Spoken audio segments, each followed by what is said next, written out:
To the country, I would like to say, first and foremost, I am sorry. I have given this job my all, but you have sent a clear signal that the government of the United Kingdom must change, and yours is the only judgment that matters. I have heard your anger, your disappointment, and I take responsibility for this loss. Okay, so there's a couple of things to talk about today, and that is, firstly, the rejection of the far right, firstly in the UK and now in France, but also the grace with which the new leadership can come in and thank the previous leadership, and the peaceful transfer of power, as it's called in the US, is done with such style and respect. Respect not just for the parties, but for the people who voted. And in all cases, leaders have got up and said, we respect the wishes of the people. I want to thank the outgoing Prime Minister, Rishi Sunak. His achievement as the first British Asian Prime Minister of our country, the extra effort that will have required, should not be underestimated by anyone.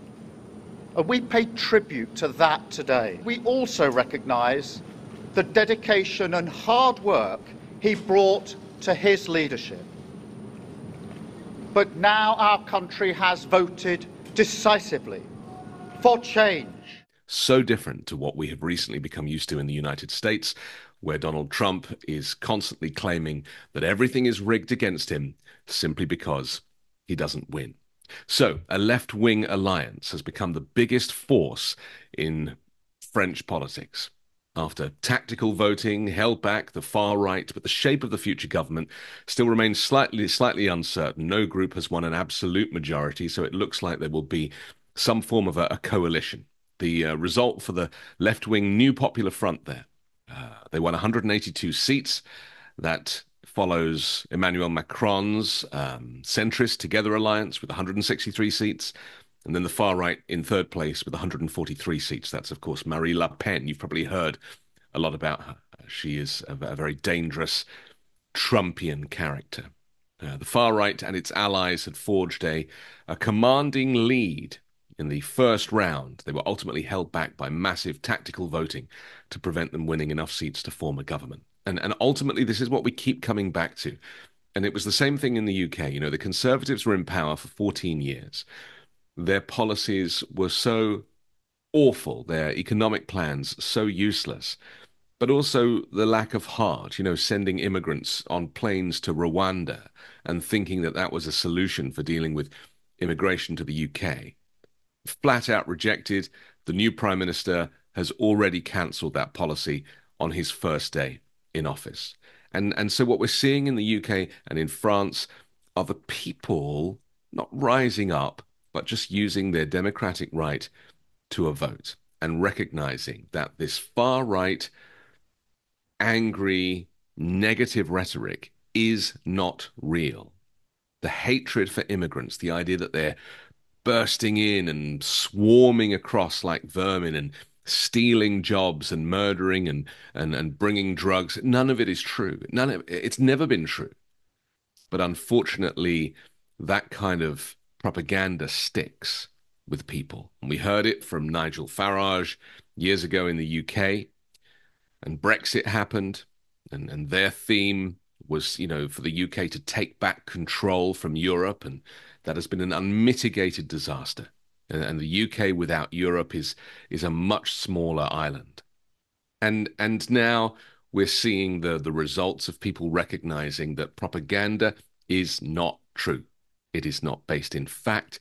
It is very easy to spew hatred about minorities or about groups that, you know, don't look like you.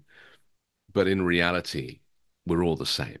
And we all want good things for ourselves and for our families.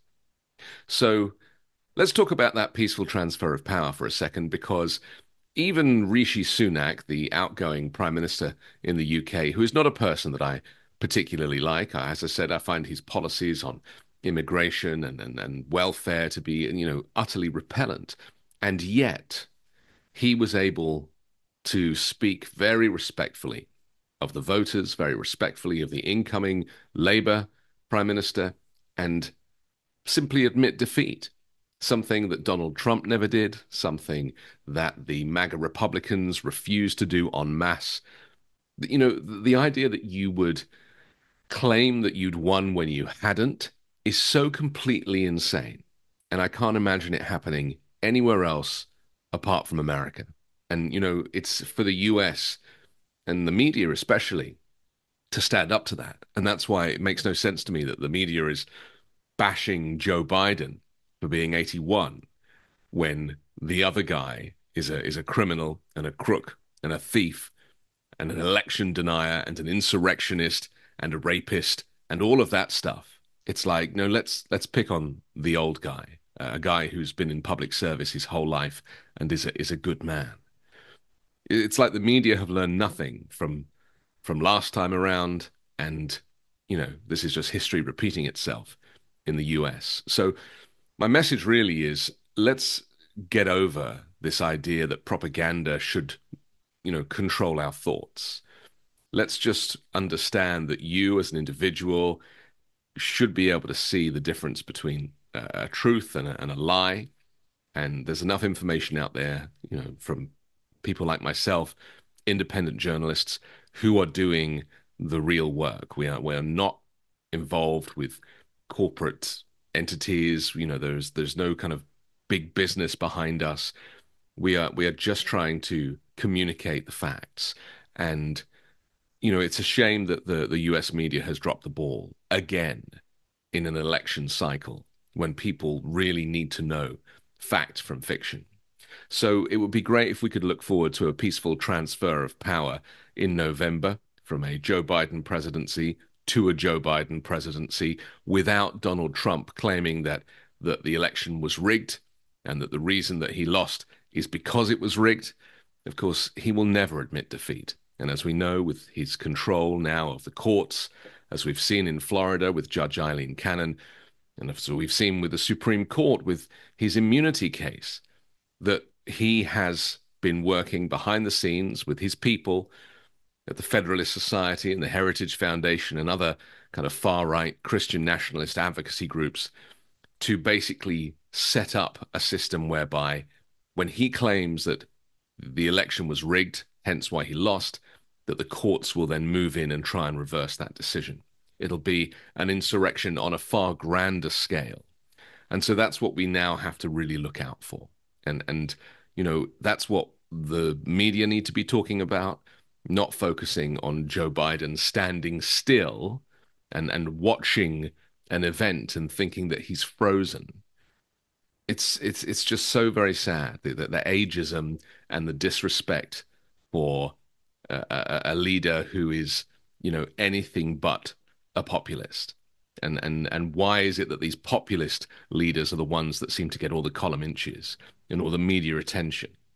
It's because they're box office, they're great value to the media business. But, you know, ultimately, get your news from places like this. Watch with your own eyes what's actually happening, and don't feel the need to be swayed by propaganda.